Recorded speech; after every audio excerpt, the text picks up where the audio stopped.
I'm doing the video review of Myself and Others, Level 3.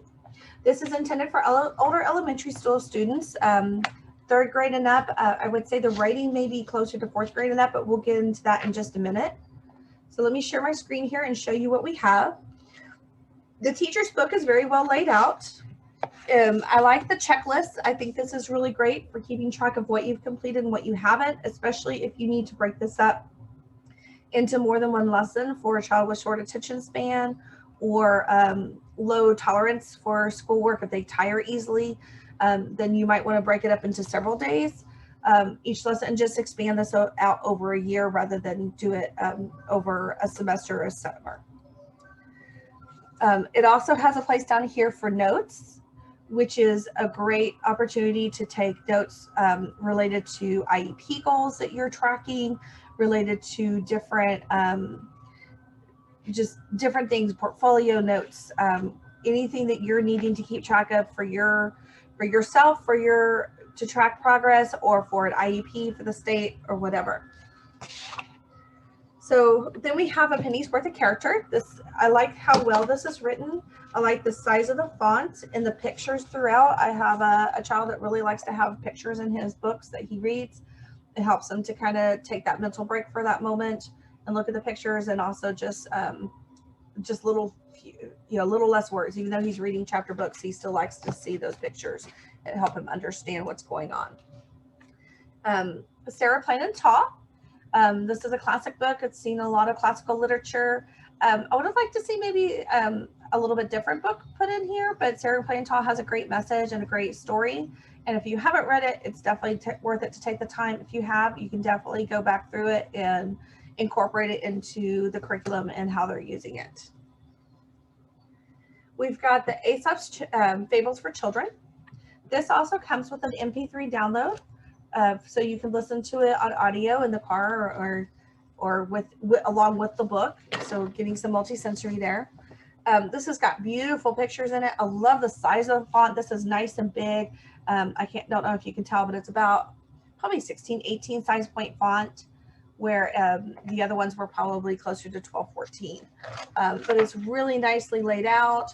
It's got some whole page pictures also, and just well done. These stories are classic. They're high interest. They've got lots of great messages to them. So I'm really glad to see that this is kind of the backbone and the spine of this curriculum.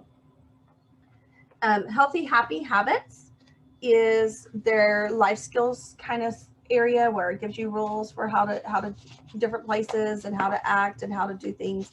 It's a little writing intensive, so you could accommodate this with either putting it on the computer for your child to type in the answers, or there's apps that you can take pictures of this and they're able to type it in on the iPad. So that could be helpful too. Or even just scribing for your child, let your child give it to you verbally and you write it in and just make a note that they gave it to you verbally or whatever. But this is great. It's got lots of great skills in it, lots of great activities and things like that. The Copywork book is based on the Aesop's Fables, so it's very high interest. It's got an area where they have something the moral to copy, and then they have an area down here to do free writing. So for your creative kiddos, they're going to enjoy this. They've got some words to use from the story. If writing is not your child's thing, you could have them dictate the story and you write it. You could also let them use speech to text or some other predictive text, things like that on the iPad or computer. Google Docs has some great tools for things like that, and just be able to accommodate any writing disabilities with that for our kiddos that struggle. To me, the writing seems to be a little bit closer to fourth or fifth grade, maybe even going to sixth grade with some of the vocabulary words. However, I think that it could be accommodated down as and worked with your child if you work together. So this is a great little curriculum. I think that it's got a lot of potential for being able to be